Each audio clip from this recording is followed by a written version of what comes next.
Doctor Dhanya, associate professor of biochemistry, government college Karyavattom.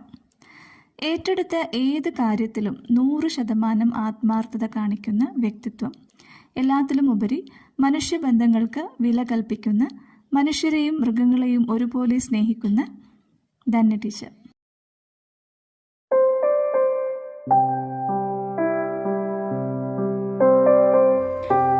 നമസ്കാരം. നിങ്ങളെല്ലാവരും പ്രസിദ്ധ ചലച്ചിത്രമായ ഞാൻ മേരിക്കുട്ടി കണ്ടിട്ടുണ്ടാവണം. അതിലെ കേന്ദ്ര കഥാപാത്രമായ മേരിക്കുട്ടിയെ നിങ്ങൾക്ക് ഓർമ്മയും കാണും. ഒരു ട്രാൻസ്ജെൻഡർ ആയിട്ടാണോ അതോ പ്രതികൂല സാഹചര്യങ്ങളും കഷ്ടപ്പാടുകളും അപമാനങ്ങളും സഹിച്ച് ലക്ഷ്യസ്ഥാനത്തെത്തിയ മേരിക്കുട്ടിയാണോ നിങ്ങൾക്ക് കൂടുതൽ ഓർമ്മ വരിക? രണ്ടാമത് പറഞ്ഞതാവും പലർക്കും ശരി. കാരണം സക്സസ് സ്റ്റോറീസ് എല്ലാവരുടെയും മനസ്സിൽ എന്നും നിലനിൽക്കും. ഇതിപ്പോൾ മേരിക്കുട്ടിയുടെ കഥ എന്തിനിവിടെ പറയണം എന്ന് നിങ്ങൾ ചിന്തിക്കുന്നുണ്ടോ? കാര്യമുണ്ട്. നിങ്ങൾ എപ്പോഴെങ്കിലും സെക്സും ജെൻഡറും തമ്മിലുള്ള വ്യത്യാസത്തെക്കുറിച്ച് ചിന്തിച്ചിട്ടുണ്ടോ? സെക്സ് തന്നെയാണോ ജെൻഡർ? സെക്സും ജെൻഡറും ആണോ ഒരു വ്യക്തിയുടെ വ്യക്തിത്വത്തെ, ബുദ്ധിയെ, കഴിവിനെ തീരുമാനിക്കുന്നത്? ഇതിൻ്റെയൊക്കെ ശാസ്ത്രീയതയിലേക്ക് നമുക്ക് ചെറുതായിട്ടൊന്ന് എത്തി നോക്കാം. ഒരു സ്ത്രീയുടെ ശരീരത്തിൻ്റെ കോശങ്ങളിൽ എക്സ് ക്രോമോസോമും ഒരു പുരുഷന്റെ ശരീരത്തിലെ കോശങ്ങളിൽ XY ക്രോമോസോമുമാണ് ഉള്ളത്.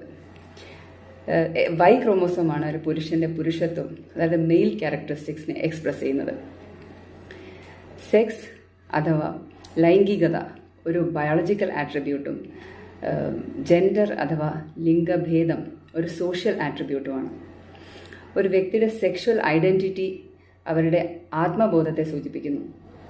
സെക്സും ജെൻഡറും തമ്മിൽ യോജിക്കാതെ വരുമ്പോഴാണ് ഒരു വ്യക്തി ട്രാൻസ്ജെൻഡറായി അറിയപ്പെടുന്നത്. നിയോലിത്തിക് കാലം മുതൽ ട്രാൻസ്ജെൻഡറുകൾ ഉള്ളതായി ചുവർചിത്രങ്ങൾ രേഖപ്പെടുത്തുന്നു. ഇന്ത്യയിൽ ഇവരെ ഹിജ്ര, കിന്നർ എന്ന പല നാമങ്ങളിൽ അറിയുന്നു.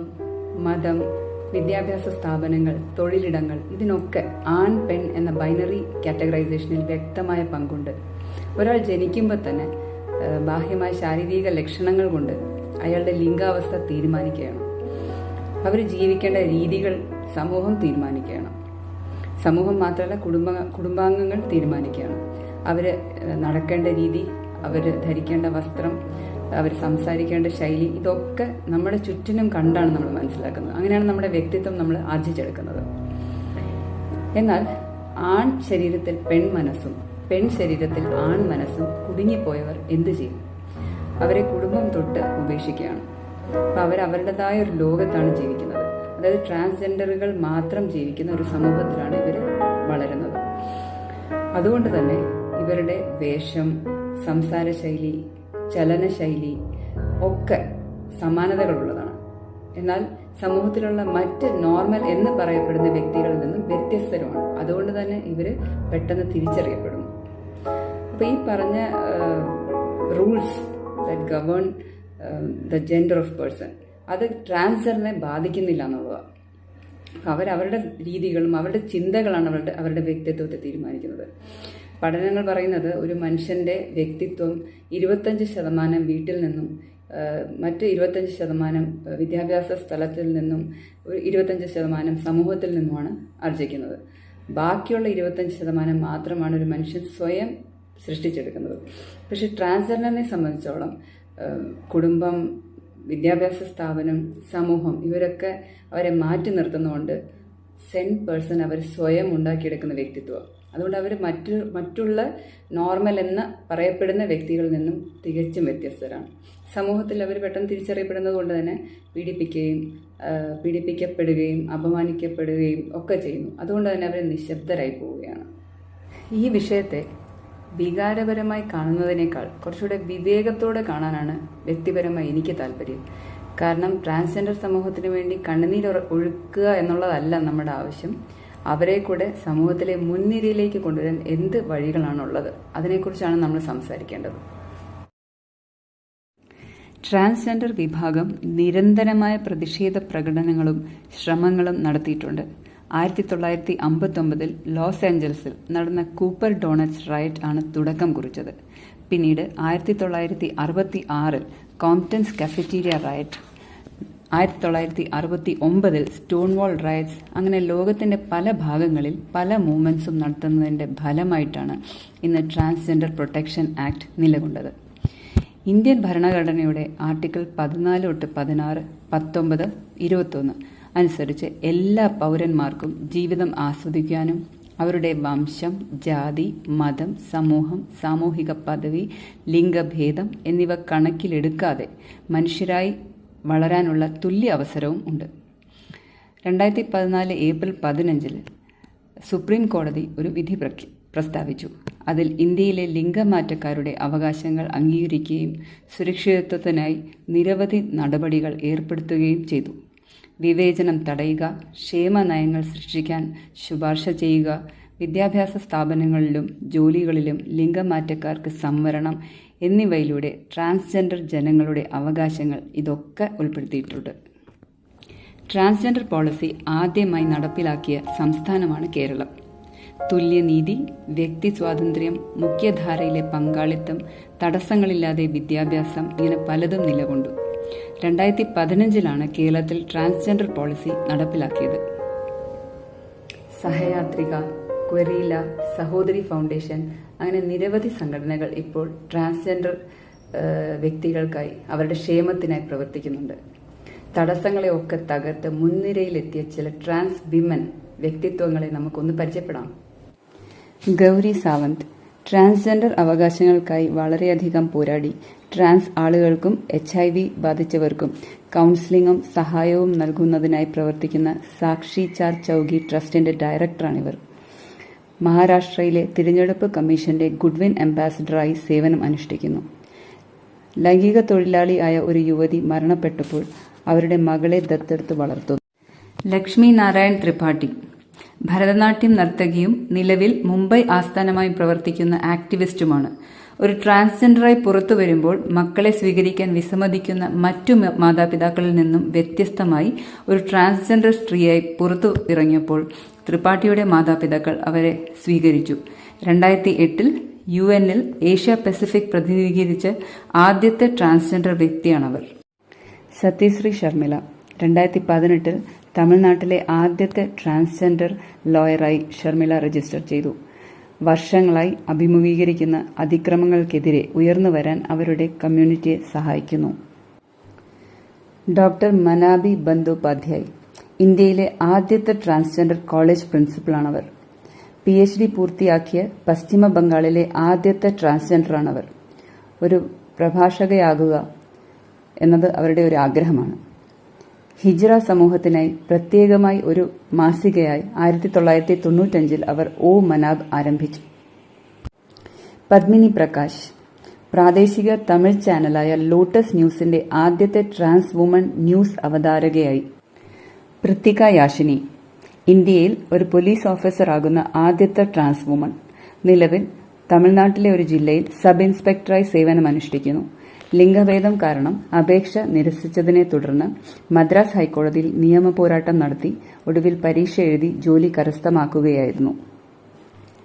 ജോയ്ത മൊണ്ടൽ 2017 ലോക് അദാലത്തിൽ ജഡ്ജിയായി നിയമിതയായ ആദ്യത്തെ ട്രാൻസ്ജെൻഡർ വ്യക്തി. തന്റെ കമ്മ്യൂണിറ്റിയിലെ വ്യക്തികളുടെ ക്ഷേമത്തിനായി പ്രവർത്തിക്കുന്ന ദിനാജ്പൂർ നോട്ടൂൻ അലോ എന്ന സംഘടന നടത്തുന്നു. ശബ്നം ബാനോ ശബ്നം മൗസി എന്നറിയപ്പെടുന്ന അവർ ഒരു പൊതു ഓഫീസിൽ തിരഞ്ഞെടുക്കപ്പെട്ട ആദ്യത്തെ ട്രാൻസ്ജെൻഡർ ഇന്ത്യക്കാരിയാണ്. അവർക്ക് 12 ഭാഷകൾ അറിയാം. ഇന്ത്യയിലെ ആദ്യത്തെ ട്രാൻസ് MLA എന്ന നിലയിൽ അഴിമതി, ദാരിദ്ര്യം, പട്ടിണി, തൊഴിലില്ലായ്മ എന്നിവ അവരുടെ നിയോജക മണ്ഡലത്തിൽ നിന്നും ഉന്മൂലനം ചെയ്യുന്നതിൽ ശ്രദ്ധ കേന്ദ്രീകരിക്കുന്നു. ഡോക്ടർ VS പ്രിയ കേരളത്തിലെ ആദ്യത്തെ ട്രാൻസ്ജെൻഡർ ഡോക്ടർ. ഈ അടുത്തായി പത്രങ്ങളിൽ ഇവരുടെ വാർത്ത നിങ്ങൾ വായിച്ചിട്ടുണ്ടാവും. അവരുടെ മാതാപിതാക്കൾ അവരെ മാനസികമായും സാമ്പത്തികമായും പിന്തുണച്ചിരുന്നു. രഞ്ജു രഞ്ജിമർ കേരളത്തിലെ ആദ്യത്തെ ട്രാൻസ് വുമൺ മേക്കപ്പ് ആർട്ടിസ്റ്റ്.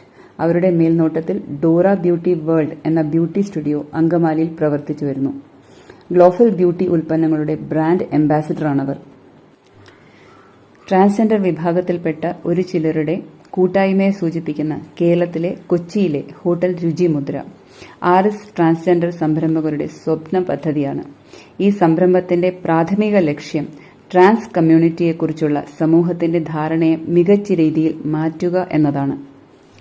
മലയാളത്തിലെ ആദ്യത്തെ ട്രാൻസ്ജെൻഡർ കവിതാ സമാഹാരമായ ദൈവത്തിന്റെ മകൾ പുറത്തിറക്കിയ എഴുത്തുകാരി വിജയരാജ മല്ലിക. നിങ്ങൾ തന്ന വേദനകളാണ് പുഷ്പങ്ങളായി 51 കവിതകളായി ഞാൻ മടക്കി നൽകുന്നത്. അതുകൊണ്ട് വേദനിപ്പിച്ച എല്ലാവർക്കും ഹൃദയം നിറഞ്ഞ നന്ദി.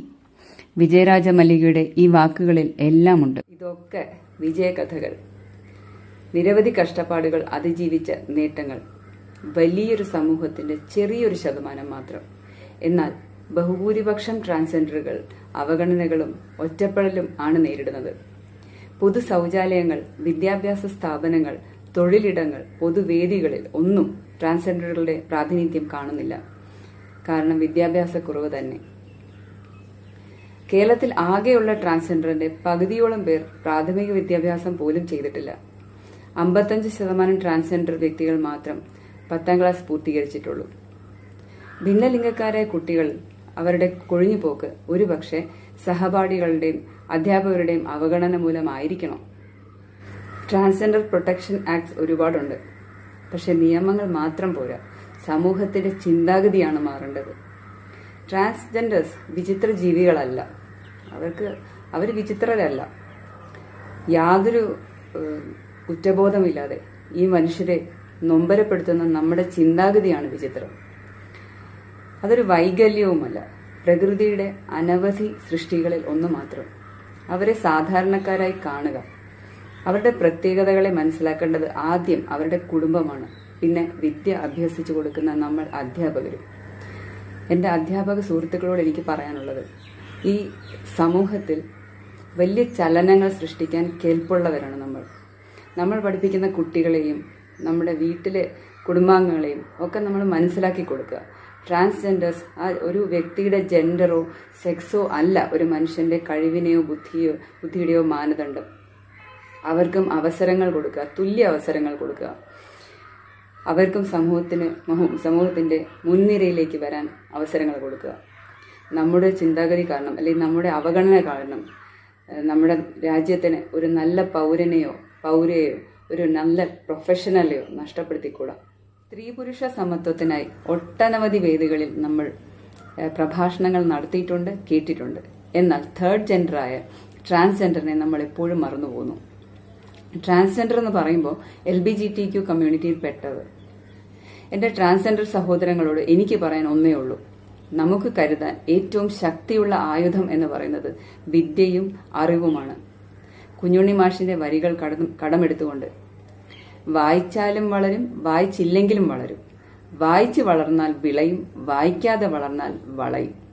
നിങ്ങൾ തന്നെ തീരുമാനിക്കുക, വായിച്ച് വിളയണോ വായിക്കാതെ വളയണോ എന്ന്. സമൂഹത്തിന്റെ അവഗണന ഭയന്ന് വിദ്യ അഭ്യസിക്കാതിരുന്നാൽ നിങ്ങൾ പിൻനിരയിൽ തള്ളപ്പെടുകയുള്ളൂ.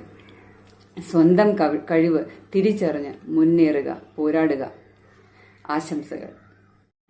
വനിതാ സബ് കമ്മിറ്റിയുടെ എല്ലാ കാര്യങ്ങളിലും പൂർണ്ണ പിന്തുണ നൽകുന്ന, എപ്പോഴും ആ പുഞ്ചിരിയിലൂടെ വാത്സല്യം ചൊരിയുന്ന doctor Bindu Vatsar, associate professor of Hindi, government women's college. ഫേസ്ബുക്കിൽ വരുന്ന ടീച്ചറിൻ്റെ കവിതകൾ എന്നും ശ്രദ്ധാപൂർവ്വം വായിക്കാറുണ്ട്. അതിൽ ഏറ്റവും ഇഷ്ടം തോന്നിയ കവിത വയസ്സ്. ആ കവിതയും പിന്നെ മറ്റൊരു കവിത മാസ്ക് ടീച്ചറിൻ്റെ ശബ്ദത്തിൽ തന്നെ കേൾക്കാം. ഞാൻ ഇന്ന് നിങ്ങളുടെ മുന്നിൽ അവതരിപ്പിക്കാൻ പോകുന്ന കവിതയുടെ പേര് മാസ്ക്. ഈ കവിത ഞാൻ എഴുതാനുണ്ടായ സാഹചര്യം, COVID-19 വന്നപ്പോൾ എല്ലാവരും മാസ്ക് അണിയണം എന്ന് സർക്കാരിൻ്റെ നിർദ്ദേശമുണ്ടായി. മാസ്ക് അണിയാതെ പുറത്തിറങ്ങിയാൽ ഫൈൻ അടിക്കും എന്ന നിർദ്ദേശമുണ്ടായി. ഇപ്പോൾ എല്ലാവരും പുറത്തിറങ്ങുമ്പോൾ മാസ്ക് അണിയാൻ മറക്കാറില്ല. പക്ഷേ എൻ്റെ ചിന്തയിലുണ്ടായ ഒരു ചിന്ത എന്ന് പറയുന്നത്, മനുഷ്യൻ എന്നും മാസ്ക് അണിഞ്ഞിരുന്നു. പലതരം മാസ്കുകൾ, ഓരോ സന്ദർഭത്തിനും അനുസരിച്ച് അവൻ എപ്പോഴും മാസ്ക് അണിയാൻ ശ്രദ്ധിച്ചിരുന്നു. മാസ്ക് അണിയാതെ മനുഷ്യൻ പുറത്തിറങ്ങാറില്ല. മാസ്ക് അണിയാത്ത മനുഷ്യനെ കാണുക എന്ന് പറയുന്നത് വളരെ ബുദ്ധിമുട്ടുള്ള ഒരു കാര്യമാണ്. ഇന്ന് മാസ്ക് അണിയാൻ തുടങ്ങിയപ്പോൾ പണ്ടണിഞ്ഞിരുന്ന മാസ്കുകളൊക്കെ അഴിഞ്ഞു വീഴാൻ തുടങ്ങിയോ എന്നെനിക്ക് സംശയം തോന്നിയിട്ടുണ്ട്. പണ്ട് ഇഷ്ടമില്ലാത്തവരെ കണ്ടാലും ചിരിക്കേണ്ട ഒരു അവസ്ഥയുണ്ടായിരുന്നു. നല്ലവൾ അല്ലെങ്കിൽ നല്ലവനാകാൻ ചിരി ഒരു മാസ്കായിരുന്നു. പക്ഷേ മാസ്ക് അണിയാൻ തുടങ്ങിയപ്പോൾ കുറച്ചുകൂടി സ്വാതന്ത്ര്യം വന്നു. നമ്മളുടെ മുഖത്തുണ്ടാകുന്ന ഭാവങ്ങൾ അത്ര പെട്ടെന്ന് മനുഷ്യർക്ക് തിരിച്ചറിയാൻ കഴിയാത്തതായി എന്നുള്ളത് കാരണം കുറച്ചുകൂടി മനുഷ്യൻ സ്വതന്ത്രനായി. മാസ്ക് അണിയേണ്ട സാഹചര്യം കുറഞ്ഞു എന്നെനിക്ക് തോന്നിയ ഒരു ചിന്തയിൽ നിന്നുണ്ടായ കവിതയാണ് മാസ്ക് എന്ന് പറയുന്ന ഈ കവിത. ഞാൻ അതാണിപ്പോൾ നിങ്ങളുടെ മുന്നിൽ അവതരിപ്പിക്കാൻ പോകുന്നത്. കവിതയുടെ പേര് മാസ്ക്. ഈയിടെ പുറത്തിറങ്ങുമ്പോൾ കരുതലിൻ്റെ ഒരു പിൻവിളി. മാസ്ക് അണിഞ്ഞോ? കരുതൽ ആരോടാണ്? എന്നോടാണോ അതോ തന്നോട് തന്നെയാണോ? അറിയില്ല. ഈയിടെ പുറത്തിറങ്ങുമ്പോൾ കരുതലിൻ്റെ ഒരു പിൻവിളി. മാസ്ക് അണിഞ്ഞോ? കരുതൽ ആരോട്? എന്നോടാണോ അതോ തന്നോട് തന്നെയാണോ? അറിയില്ല. അല്ലെങ്കിലും എപ്പോഴാണ് ഞാൻ മാസ്ക് അണിയാതെ പുറത്തിറങ്ങിയിട്ടുള്ളത്? എപ്പോഴും ഞാൻ മാസ്ക് അണിഞ്ഞിരുന്നു. കണ്ണുകളാൽ കാണാൻ കഴിയാത്ത മാസ്ക്. അല്ലെങ്കിലും എപ്പോഴാണ് ഞാൻ മാസ്ക് അണിയാതെ പുറത്തിറങ്ങിയിട്ടുള്ളത്? എപ്പോഴും ഞാൻ മാസ്ക് അണിഞ്ഞിരുന്നു. കണ്ണുകളാൽ കാണാൻ കഴിയാത്ത മാസ്ക്. ഗൗരവത്തിൻ്റെ, അഹങ്കാരത്തിൻ്റെ, ചിരിയുടെ, വേദനയുടെ, കരുണയുടെ, കലിപ്പിൻ്റെ, സ്നേഹത്തിൻ്റെ, ബുദ്ധിയുടെ, ശ്രദ്ധയുടെ, കരുതലിൻ്റെ, പകയുടെ, വെറുപ്പിൻ്റെ, അധികാരത്തിൻ്റെ, അനുസരണയുടെ, നിഷേധിയുടെ, വിധേയയുടെ, നിസ്സഹായതയുടെ, അങ്ങനെ പല പല ഭാവങ്ങളാൽ മാസ്ക് അണിഞ്ഞ് സമയത്തിനനുസരിച്ച്, സന്ദർഭത്തിനനുസരിച്ച്, അങ്ങനെ പല ഭാവങ്ങളാൽ മാസ്ക് അണിഞ്ഞു സമയത്തിനനുസരിച്ച്, സന്ദർഭത്തിനനുസരിച്ച്. ഈ മാസ്ക് വില കൊടുത്തു വാങ്ങി അണിയുമ്പോൾ ആ മാസ്ക് അണിഞ്ഞതിന് ശേഷമാണ് വില കൊടുത്തിരുന്നത്. ഈ മാസ്ക് വില കൊടുത്തു വാങ്ങി അണിയുമ്പോൾ ആ മാസ്ക് അണിഞ്ഞതിന് ശേഷമാണ് വില കൊടുത്തിരുന്നത്. ശ്രദ്ധിച്ചില്ലെങ്കിൽ പുകവലി പരസ്യം പറയുന്ന പോലെ വലിയ വില കൊടുക്കേണ്ടി വരും. ശ്രദ്ധിച്ചില്ലെങ്കിൽ പുകവലി പരസ്യം പറയും പോലെ വലിയ വില കൊടുക്കേണ്ടി വരും. അങ്ങനെ മാസ്ക് അണിഞ്ഞ ജീവിതത്തിൽ മാസ്ക് ഇല്ലാതെ ജീവിക്കുന്നത് ഇപ്പോഴാണ്. അങ്ങനെ മാസ്ക് അണിഞ്ഞ ജീവിതത്തിൽ മാസ്ക് ഇല്ലാതെ ജീവിക്കുന്നത് ഇപ്പോഴാണ്. ഈ മാസ്ക് അണിഞ്ഞപ്പോൾ ആ മാസ്ക് അണിഞ്ഞ ഭാവങ്ങളൊക്കെ വിട പറഞ്ഞു, പടിയിറങ്ങി. ചുണ്ടിലൊരു നേർത്ത ചിരിയോടെ, മാസ്ക് ഏതുമില്ലാതെ ജീവിതം കുറച്ചുകൂടി ലളിതമായി തുടരുന്നു. ഈ മാസ്ക് അണിഞ്ഞപ്പോൾ ആ മാസ്ക് അണിഞ്ഞ ഭാവങ്ങളൊക്കെ വിട പറഞ്ഞു, പടിയിറങ്ങി. ചുണ്ടിലൊരു നേർത്ത ചിരിയോടെ, മാസ്ക് ഏതുമില്ലാതെ ജീവിതം കുറച്ചുകൂടി ലളിതമായി തുടരുന്നു. ഞാൻ അവതരിപ്പിക്കാൻ പോകുന്ന കവിത വയസ്സ്.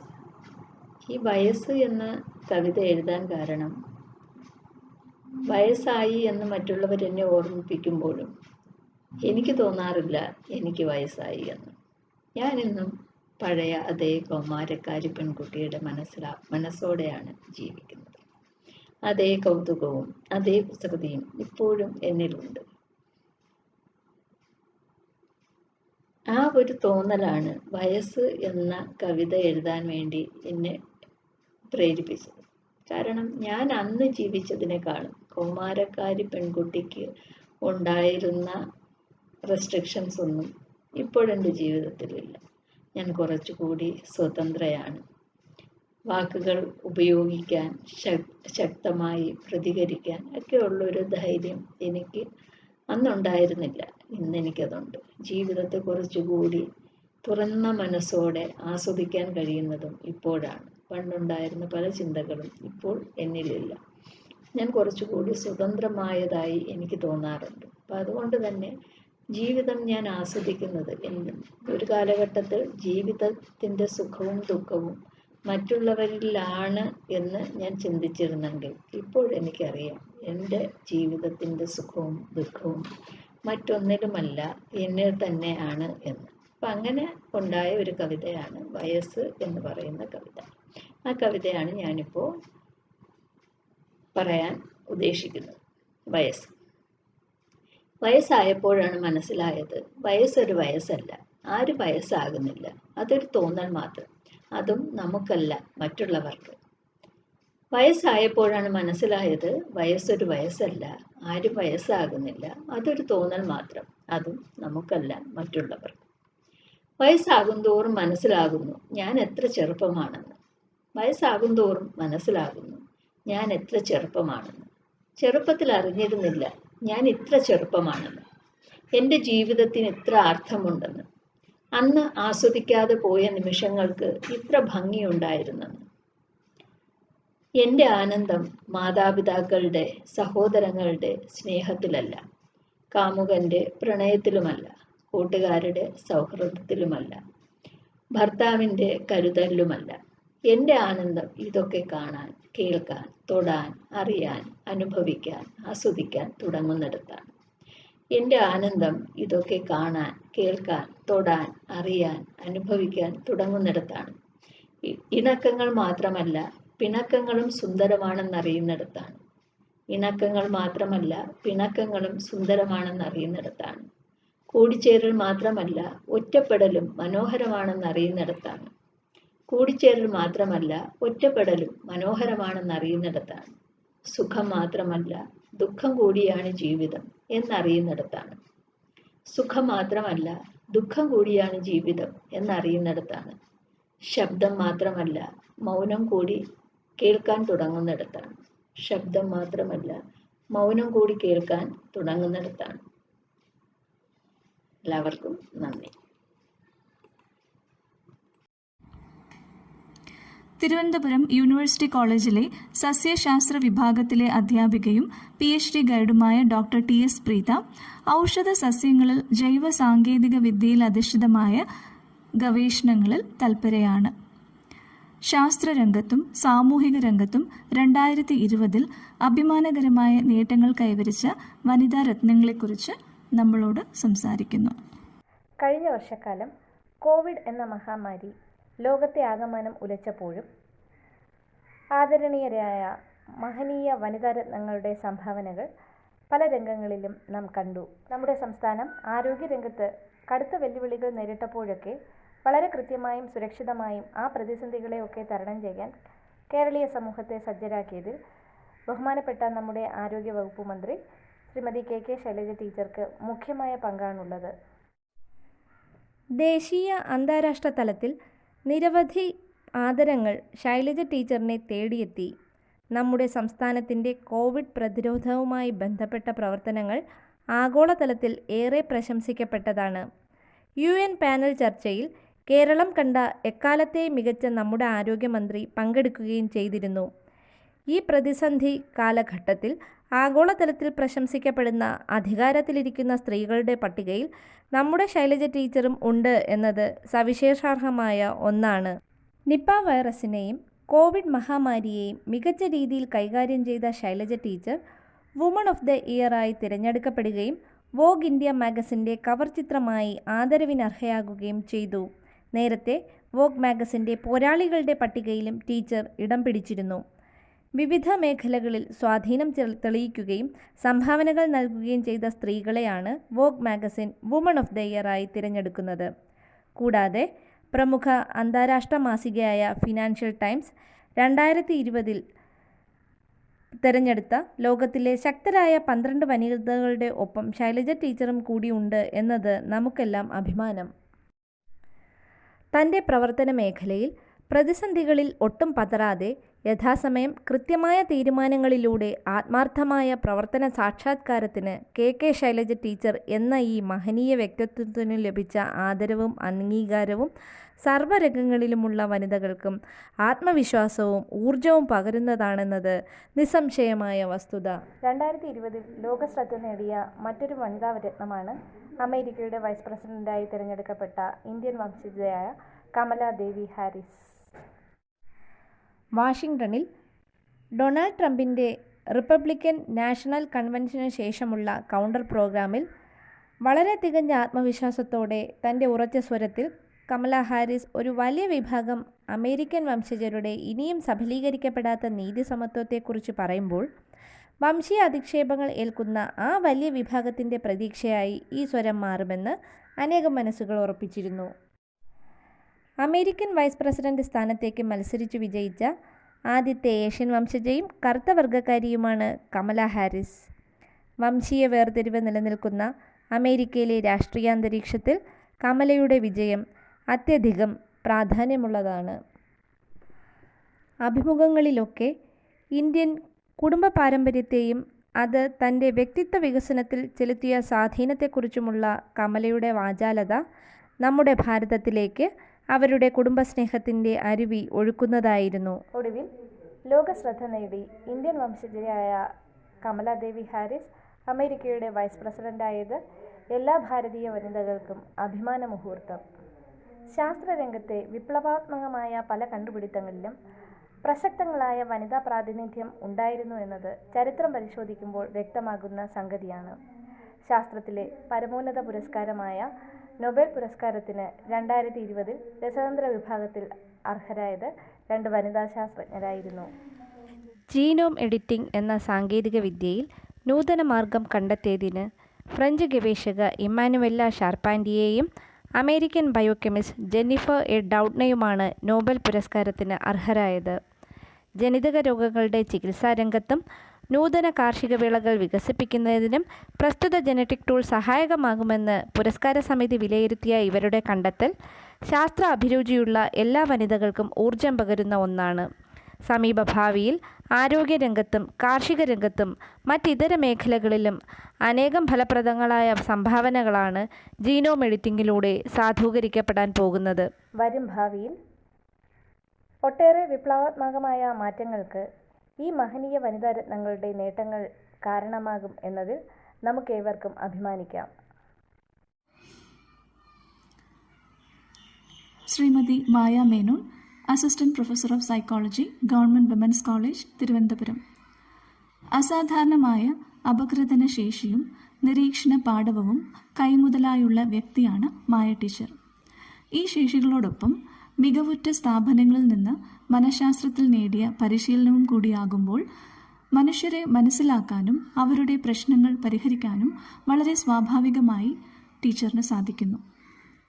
ബന്ധങ്ങളെ, വിശേഷിച്ചും മാതാപിതാക്കളും മക്കളും തമ്മിലുള്ള ബന്ധത്തെ ഫലപ്രദമായി മുമ്പോട്ട് കൊണ്ടുപോകുന്നതെങ്ങനെ എന്നതിനെക്കുറിച്ചാണ് ടീച്ചർ ഇന്ന് നമ്മളോട് സംസാരിക്കുന്നത്. ബന്ധങ്ങൾ നമ്മുടെ ജീവിതത്തിൻ്റെ ഒരു പ്രധാനപ്പെട്ട ഭാഗമാണ്. വീട്ടിലും ജോലിസ്ഥലത്തും ഒക്കെ ആയിട്ട് നമ്മൾ നിരന്തരം മറ്റാളുകളുമായിട്ട് ഇടപഴകിക്കൊണ്ടിരിക്കുകയാണ്. അതുകൊണ്ട് തന്നെ ബന്ധങ്ങൾ നമ്മളുടെ ഡെയിലി ഫങ്ഷനിങ്ങിനെ, നമുക്കുണ്ടാകുന്ന ഇമോഷൻസ് അല്ലെങ്കിൽ ഫീലിങ്സിനെ, നമ്മളുടെ മെൻ്റൽ ഹെൽത്തിനെ തന്നെ സ്വാധീനിക്കും. ബന്ധങ്ങൾ നന്നാവണമെന്ന് നമ്മളെല്ലാവരും ആഗ്രഹിക്കാറുണ്ട്. പേരൻസിന് അവരുടെ കുട്ടികളുമായിട്ടുള്ള ബന്ധം ഇമ്പ്രൂവ് ചെയ്യണം, പാർട്ട്നേഴ്സ് തമ്മിലുള്ള റിലേഷൻഷിപ്പ് ഇമ്പ്രൂവ് ചെയ്യണമെന്നും, കൊളീഗ്സ് അല്ലെങ്കിൽ വർക്ക് പ്ലേസിൽ എങ്ങനെ കൊളീഗ്സുമായിട്ട് അഡ്ജസ്റ്റ്മെൻറ്റ് ഇമ്പ്രൂവ് ചെയ്യാമെന്നും ഒക്കെ എല്ലാവരും ആലോചിക്കാറുണ്ട്, ആഗ്രഹിക്കാറുണ്ട്. നമ്മളൊരു സോഷ്യൽ ബീയിങ് ആയതുകൊണ്ട് പലതരം റിലേഷൻഷിപ്സിലാണ് നമ്മൾ ഏർപ്പെടുന്നത്. അപ്പോൾ ഇതിലെല്ലാം തന്നെ നമ്മൾ വേരിയിങ് ആയിട്ടുള്ള റോൾസാണ് പ്ലേ ചെയ്യുന്നത്. നമ്മൾ വീട്ടിലായിരിക്കുമ്പോൾ നമ്മൾ ഇൻഫോർമൽ റിലേഷൻസിലാണ് ഏർപ്പെടുന്നത്. അതിൽ നമ്മളുടെ റോൾ എന്ന് പറയുന്നത് ഒരു പേരൻറ്റിൻ്റെ റോളായിരിക്കാം, അല്ലെങ്കിൽ ഒരു പാർട്ട്ണറിൻ്റെ റോൾ ആയിരിക്കാം, അല്ലെങ്കിൽ ഒരു മകനോ മകളോ ആവാം. അപ്പോൾ അത് ഇൻഫോർമൽ റിലേഷൻസ്. ഇനി ഫോർമൽ റിലേഷൻസ് ആണെങ്കിൽ നമ്മൾ കുറച്ചും കൂടി ഫോർമലായിട്ടുള്ള റോൾസാണ് പ്ലേ ചെയ്യുന്നത്. അതായത് നമ്മൾ ടീച്ചറാണ്, അല്ലെങ്കിൽ നമ്മൾ കൊളീഗാണ്. അപ്പോൾ ഈ ഇത്തരത്തിൽ ഫോർമൽ ആൻഡ് ഇൻഫോർമൽ റിലേഷൻസിലാണ് നമ്മളെല്ലാവരും തന്നെ ഏറ്റവും കൂടുതൽ നമ്മളുടെ interactions they are both formal and informal. And ഇതെല്ലാം നാവിഗേറ്റ് ചെയ്യുക, അല്ലെങ്കിൽ ഇതെല്ലാം നമ്മൾ സക്സസ്ഫുള്ളി കൊണ്ടുപോകുക എന്ന് പറയുന്നത്, കൊണ്ട് നടക്കുക എന്ന് പറയുന്നതിൽ നമുക്ക് ധാരാളം സ്കിൽസ് ആവശ്യമാണ്. നമ്മൾക്ക് എങ്ങനെ നമ്മുടെ വീട്ടിലെ കുട്ടികളെ എങ്ങനെ പ്രോപ്പറായിട്ട് നമുക്ക് കൊണ്ടുപോകാൻ സാധിക്കും, അവരുമായിട്ടുള്ള റിലേഷൻഷിപ്പ് എങ്ങനെ നമുക്ക് ബെറ്റർ ചെയ്യാൻ സാധിക്കും? നമ്മൾ പേരൻസ് ആയിരിക്കുമ്പോൾ ശ്രദ്ധിക്കേണ്ട ചില പ്രധാനപ്പെട്ട കാര്യങ്ങൾ. പേരൻറ്റിങ് വലിയൊരു നീണ്ടൊരു പ്രോസസ്സ് തന്നെയാണ്. പക്ഷെ പൊതുവേ പറയാറുള്ളത്, സൈക്കോളജിസ്റ്റ് പറയുന്നത്, നമ്മളുടെ കുട്ടികളുടെ പ്രായം എന്താണോ അതിനനുസരിച്ച് അവർക്ക് ചില നീഡ്സ് ഉണ്ട്. അപ്പോൾ ആ നീഡിന് മാച്ച് ചെയ്യുന്ന തരത്തിലുള്ള നമ്മളുടെ പേരൻറ്റിങ് ബിഹേവിയേഴ്സ് ആകുകയാണെങ്കിൽ നമുക്ക് പേരൻറ്റിങ് കുറേ കൂടി എഫക്റ്റീവായിട്ട് സ്ട്രെസ് ഫ്രീ ആയിട്ട് കൊണ്ടുപോകാം എന്നുള്ളതാണ്. പൊതുവേ ജനറലി പറയുകയാണെങ്കിൽ ചെറിയ കുട്ടികൾ, അതായത് സ്കൂൾ പ്രായത്തിന് മുമ്പുള്ള പ്രീ സ്കൂൾ ഒക്കെയുള്ള പ്രായത്തിലുള്ള കുട്ടികളാണെങ്കിൽ അവർക്ക് ശരിക്കും നമ്മളുടെ അറ്റൻഷനാണ് ആവശ്യം. അറ്റൻഷനും നമ്മളുടെ അഫെക്ഷനുമാണ് ശരിക്കും ആവശ്യം. അത് നമ്മൾ സാധാരണ പറയുന്ന അൺകണ്ടീഷണലായിട്ട് നമ്മളുടെ കെയറും അതൊക്കെ കൊടുക്കുക എന്നുള്ളതാണ് വളരെ പ്രധാനപ്പെട്ട ഒരു കാര്യമാണ്. ആ സമയത്ത് പ്രത്യേകിച്ചും ആദ്യത്തെ ഒരു 3-4 വയസ്സിൻ്റെ ഇടയിൽ ഇത്തരത്തിൽ കെയറും നേച്ചറൻസും കിട്ടുക എന്ന് പറയുന്നത് പൊതുവെയുള്ള അവരുടെ പേഴ്സണാലിറ്റി ഫോർമേഷനും അവരുടെ ഭാവിയിലുള്ള എല്ലാ തരത്തിലുള്ള ആസ് എൻ ഇൻഡിവിജ്വൽ അവരുടെ ഫോർമേഷനിലേക്കൊക്കെ ധാരാളം ഇമ്പോർട്ടൻ്റ് ആയിട്ടുള്ള കോൺട്രിബ്യൂഷൻസ് നൽകുന്ന ഒരു സമയമാണ് ഈ ഒരു ഫേസ് എന്ന് പറയുന്നത്. ആസ് എ പേരൻറ്റ് എങ്ങനെയാണ് നമുക്ക് നമ്മളുടെ കുട്ടിയുമായിട്ടുള്ള ബന്ധം മെച്ചപ്പെടുത്താൻ സാധിക്കും? സാധാരണ സൈക്കോളജിസ്റ്റ് പറയുന്നത് കുട്ടികളുടെ നീഡ് എന്താണെന്നുള്ളത് തിരിച്ചറിയാനുള്ളൊരു ശ്രമം ഉണ്ടാവുക എന്ന് പറയുന്നത് പ്രധാനപ്പെട്ട ഒരു കാര്യമാണ്. കോൺഷ്യസ് ആയിട്ടുള്ള എഫേർട്ട് തന്നെ അതിനായിട്ട് നമ്മൾ എടുക്കേണ്ടി വരും. നമ്മളുടെ കുട്ടികളുടെ പല പ്രായത്തിലുള്ള കുട്ടികൾ കാണും. ചിലപ്പോൾ വീട്ടിൽ 2-3 കുട്ടികളൊക്കെ ഉള്ള പല പ്രായത്തിലുള്ള കുട്ടികളുള്ള വീടുകളിൽ ഈ നീഡ്സ് ഡിഫറെൻ്റ് ആയി. ചെറിയ കുട്ടികൾക്ക് വേണ്ടുന്ന ഒരു അറ്റൻഷൻ അല്ല കുറച്ചും കൂടി ഒരു ടീനേജ് പ്രായത്തിലുള്ള ഒരു കുട്ടിക്ക് വേണ്ടത്. അപ്പം അങ്ങനെ കുട്ടികളുടെ നീഡിനനുസരിച്ച് നമ്മൾ കുട്ടിക്ക് അവൈലബിൾ ആയിരിക്കുക എന്ന് പറയുന്നത് പ്രധാനപ്പെട്ട ഒരു കാര്യമാണ്.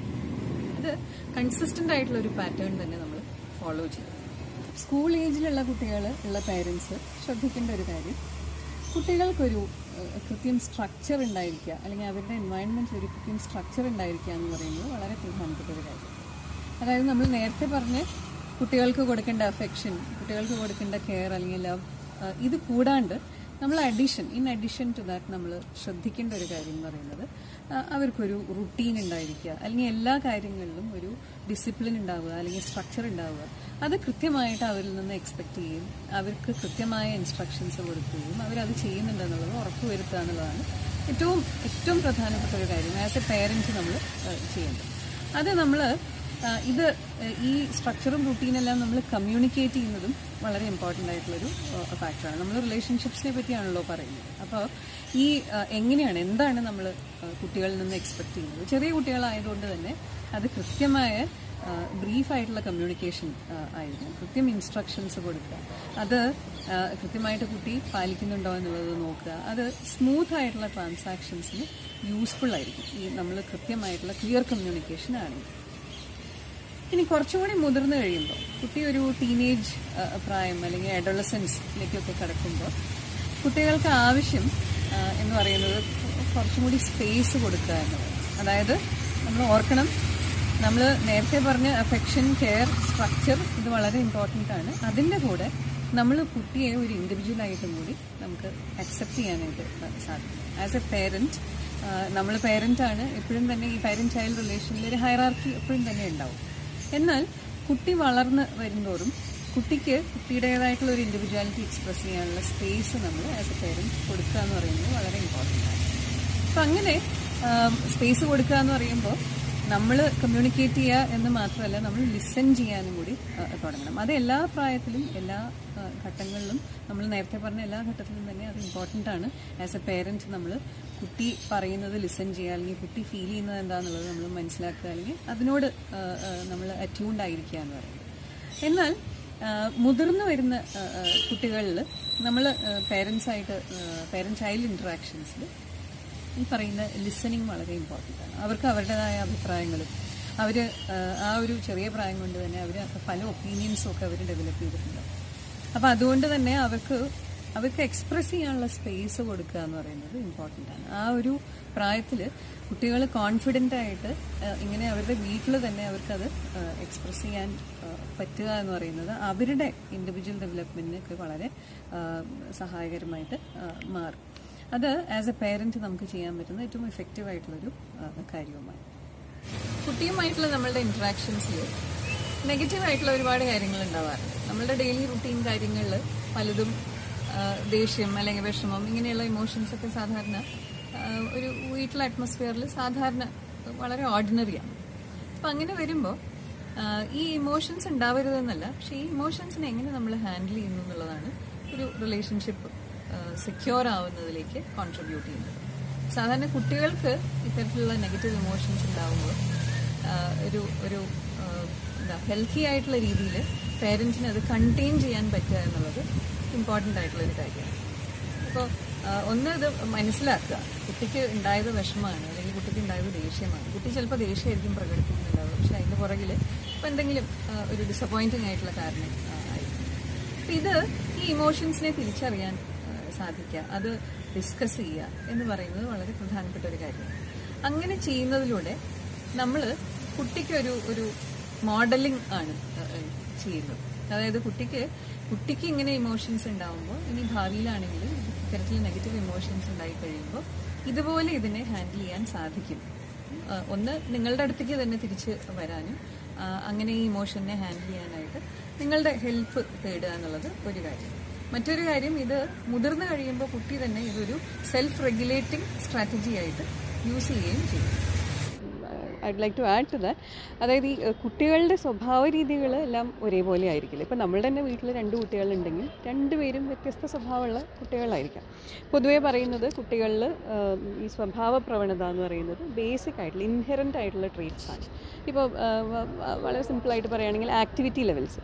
ചില കുട്ടികൾ വളരെ ആക്റ്റീവാണ്, സ്വാഭാവികമായിട്ട് തന്നെ ഫിസിക്കലി ആക്റ്റീവായിട്ടുള്ള എനർജറ്റിക് ആയിട്ടുള്ള കുട്ടികളുണ്ടായേക്കാം. ഇനി എനർജി ലെവലിലും ആക്ടിവിറ്റി ലെവൽസിലും ഒരു ലേശം ലോ ആയിട്ടുള്ള കുട്ടികളുണ്ടായിരിക്കാം. ഇങ്ങനെ ഈ 2 തരത്തിലുള്ള കുട്ടികളെ നമ്മൾ മാനേജ് ചെയ്യുന്ന രീതി അല്ലെങ്കിൽ നമ്മൾ പേരൻറ്റിങ് നടത്തുമ്പോൾ നമ്മൾ ശ്രദ്ധിക്കേണ്ട രീതികളിൽ വ്യത്യാസം കാണും. അപ്പോൾ ഈ സാധാരണ പറയുന്നത് വളരെ ആക്റ്റീവായിട്ടുള്ള കുട്ടികൾക്ക് നമ്മൾ ഒരു ലേശം സ്ട്രക്ചർ കൊണ്ടുവരുന്നത് നല്ലതാണ്. പക്ഷേ അത്ര ആക്റ്റീവ് അല്ലാത്തൊരു കുട്ടിയെ നമ്മൾ പല കാര്യങ്ങളും ചെയ്യുന്നതിൽ ഫോഴ്സ് ചെയ്യുന്നേക്കാൾ നല്ലത് അവരുടെ ഇഷ്ടം എന്താണോ അതിനനുസരിച്ച് അവരെ ഒന്ന് പുഷ് ചെയ്യുക, നഡ്ജ് കൊടുക്കുക എന്ന് പറയുന്നതാണ് സാധാരണ ചെയ്യേണ്ടത്. How can we improve the relationship with our students? നമ്മളുടെ സ്റ്റുഡൻസ് ഈ പറഞ്ഞ ഒരു അഡolescent സ്റ്റേജൊക്കെ കഴിഞ്ഞ് അവരുടെ സെൽഫ് ഫോം ചെയ്യുന്ന ഒരു സമയത്താണ് അവർ കോളേജുകളിലേക്ക് വരുന്നത്. പൊതുവേ പറയുന്നത് നമ്മൾ ഒരു സബ്ജക്റ്റ് വിഷയത്തിൽ ടീച്ചർ എന്നുള്ളേക്കാൾ as an individual or as a person അവർക്ക് ഗൈഡൻസ് കൊടുക്കാൻ നമുക്ക് പറ്റുക എന്നുള്ളത് വളരെ പ്രധാനപ്പെട്ട ഒരു കാര്യമാണ്. ആസ് എ ടീച്ചർ റോൾസിൽ പല കാര്യങ്ങളും സബ്ജക്റ്റ് എക്സ്പേർട്ടാണ് നമ്മൾ. അതേസമയം തന്നെ ഇതുപോലെ ഒരു ലൈഫ് സ്റ്റേജ് കടന്നു വന്നിട്ടുള്ള ആളുകളായതുകൊണ്ട് തന്നെ നമുക്ക് അത്തരത്തിലുള്ള എക്സ്പ്ലോറേഷൻസും ഒക്കെ we have gone through that. അപ്പോൾ അതുകൊണ്ട് തന്നെ കുട്ടികൾക്കത് പകർന്നു കൊടുക്കാൻ സാധിക്കും. അത് അങ്ങനെ ഒരു റിലേഷൻഷിപ്പാണ് ആക്ച്വലി ഇഫക്റ്റീവ് ആവുക എന്നാണ് പറയുന്നത്.